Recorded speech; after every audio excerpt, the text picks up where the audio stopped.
and welcome. I am about to take you down possibly the biggest rabbit hole of my life. If we haven't met before, my name's Kayla. I'm a yoga teacher and a painter, and today I'm going to tell you a little bit about this painting and the months that led up to it. It's the first time that I've ever painted music. So I've painted works that are inspired by music, but I've never, until this painting, actually painted what music looks like to me.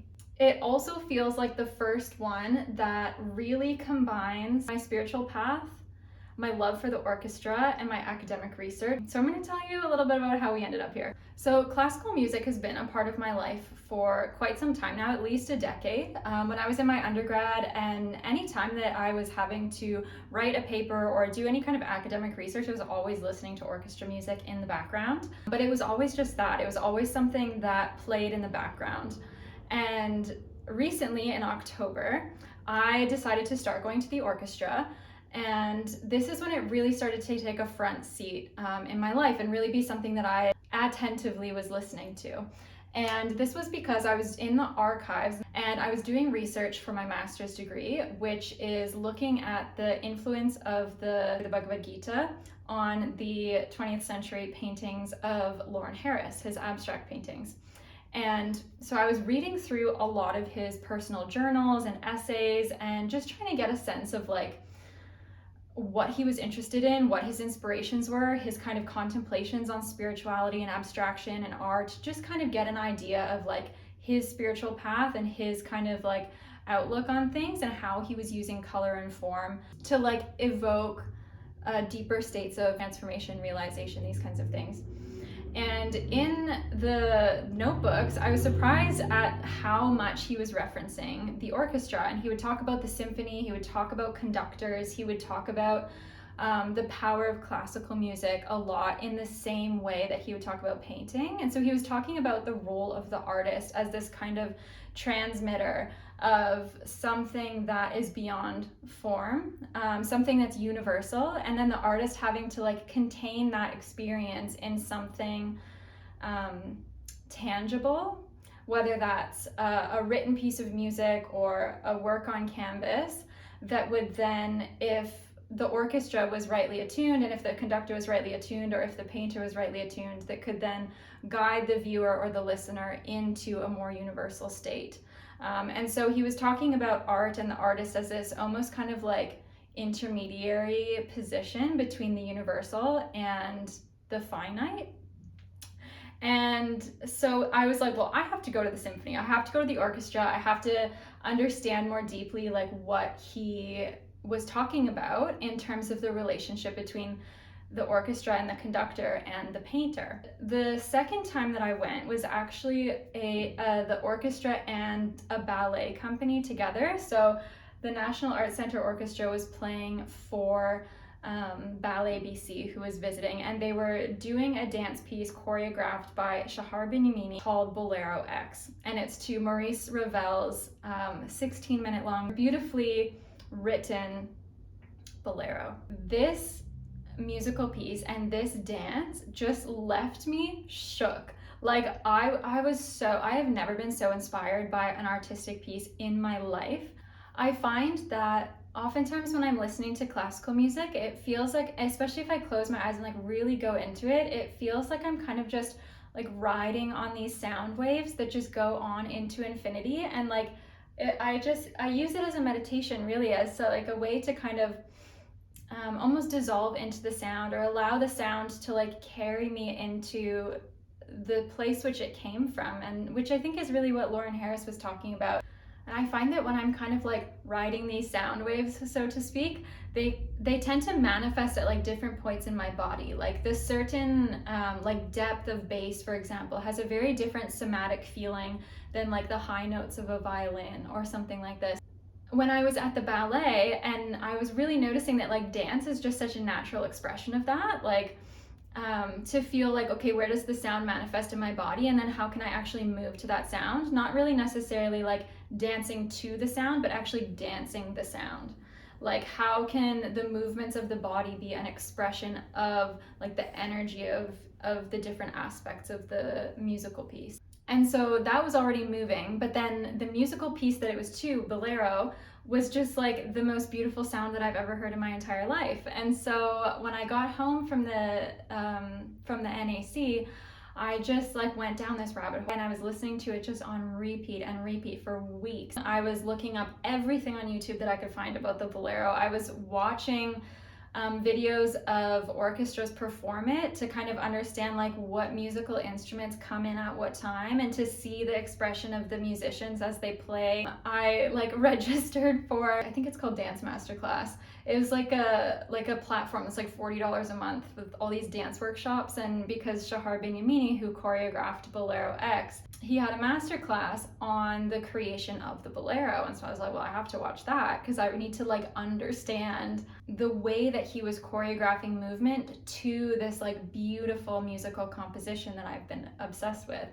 So I'm editing this video right now and I realized that I left out a very important piece in that at the time, the Swedish embassy had just recently interviewed me for promotion for the European Film Festival about the Swedish artist Hilma af Klint, because there was a movie about her life called Hilma that was being featured at the film festival for Sweden. And so they gave me and my friend a ticket to go to the showing of the film. And so as we're at the waiting for the film to start, there were these advertisements going on for other countries' films that were part of the festival. And the film for France was called Bolero. And I was like, oh, this is taking over my life at this point. And so it was this 2024 movie about Maurice Ravel, who is the composer of the Bolero, and sort of his process in creating it. So obviously, when I got home from the film festival, I bought that and watched it. And I was watching everything that I could find online, whether I had to pay for it or not. And so the early stages of this process were really just listening and almost dissecting the layers of the musical composition, watching videos of orchestras play it, studying the actual dance and the choreography of the movement, and feeling it in the body. And it's so funny because around this time I was having a meeting with my friend Rainer, who is an Ayurvedic practitioner, and she was like, Kayla, you really got to start going to bed earlier, if you want to fix some of these energy difficulties that you're having, trouble with my skin and these kinds of things, and she was like, you really got to go to bed earlier. And I was like, Rainer, I don't know what to tell you, it's 10:30 p.m., 11 p.m., and I am so wired on inspiration trying to dissect this 16-minute long musical composition. I was like, I have shit to do, this is really important. And I'm not a musician, so I'm just really listening into it as energy. And so then I started to get these almost revelations of spiritual insights coming from the music. But the first thing that I realized at this point was that the way that the Bolero is structured is that it's the same, again, I'm not a musician, so I'm not too sure the exact musical terminology, but it's the same steady melody throughout the whole 16 minutes, but it starts off really soft and it expands and deepens and just keeps getting bigger and louder. It's a 16-minute crescendo, so it's just building and building in intensity, but it's the same melody the whole time, just on repeat. It's every time that it plays, a different instrument is playing it. And so it starts off with one instrument playing the tune, and then a different instrument comes in and plays the same thing, and then they all start to kind of come together, and it just expands and expands, and then the whole orchestra is playing it at the same time.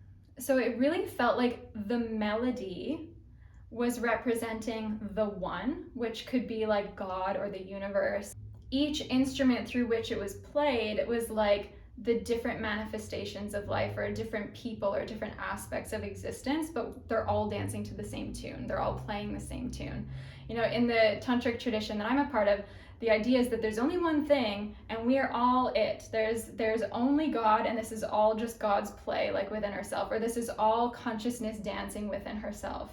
All of the instruments each have their own character and like way of expression, but the impulse is the same.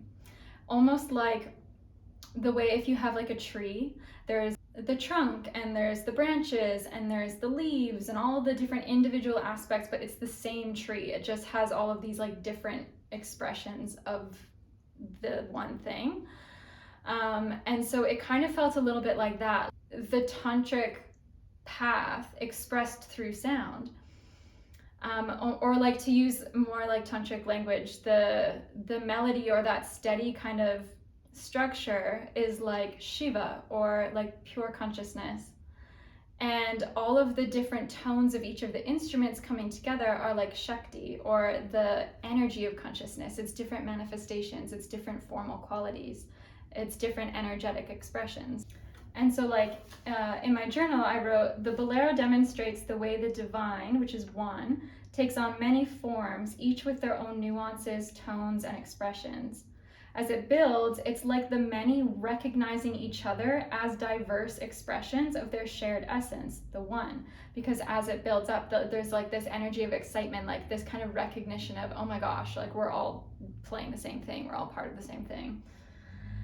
The final moments of the song, true revelation, seeing things as they truly are, and then there's a final dramatic, beautiful collapse of all duality into a stunned state of awe, because it just kind of like drops at the end, like a mic drop, like a really intense awakened mic drop.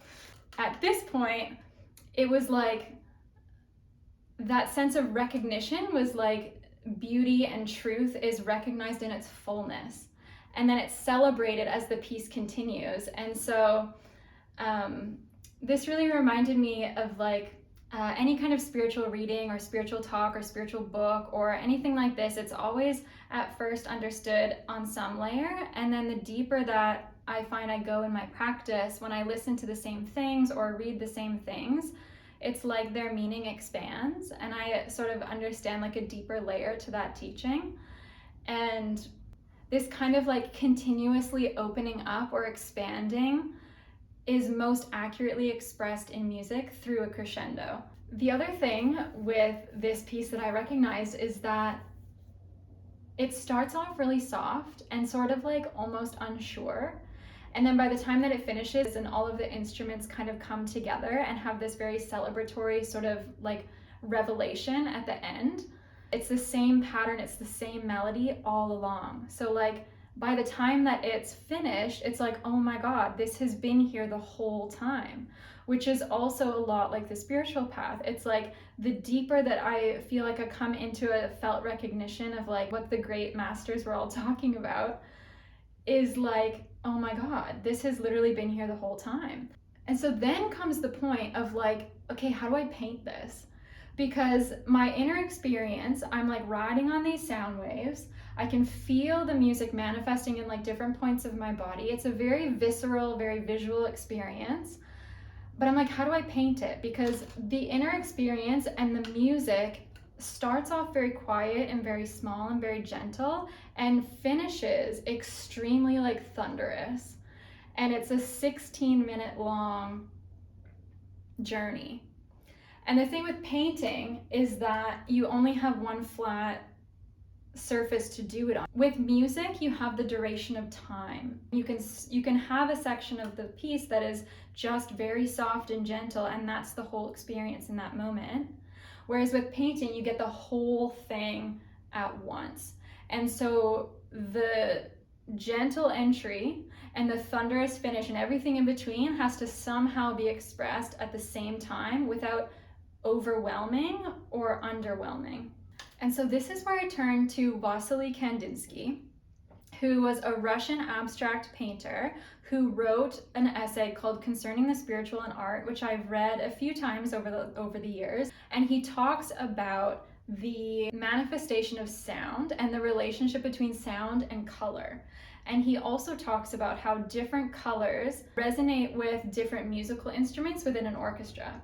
And so I was studying this kind of combination of like my own inner experience, listening to the music, feeling it in the body, my study of the structure of the song and the dance that I was looking into online, and reading Kandinsky's Concerning the Spiritual and Art to try and understand how I might be able to communicate the experience through color and form alone. So I was like mentally painting it for like another like week or so before I started doing digital studies of like the way that the song manifests. And there were a few different ways that I was kind of playing with it, different aspects of like the drum beat, like what the clarinet feels like, what the bassoon feels like, what the trumpet feels like, and just doing all these different color and form studies until I could see something visually that had the same energetic resonance as the sound. From that point, I was able to craft a reference photo that somewhat was able to communicate, not only to communicate, but actually to guide the experience that I was having when listening to the Bolero. This is the painting. It's probably not the best lighting because it's almost like side or backlit. So I'll put a picture of it on the screen as well, just briefly. In my experience, the woodwinds and like the flute and the clarinet and the bassoon, these are all kind of like bluey purples, more like cool toned colors. And so they're very soft and like they have this kind of movement. This is the kind of like weaving in.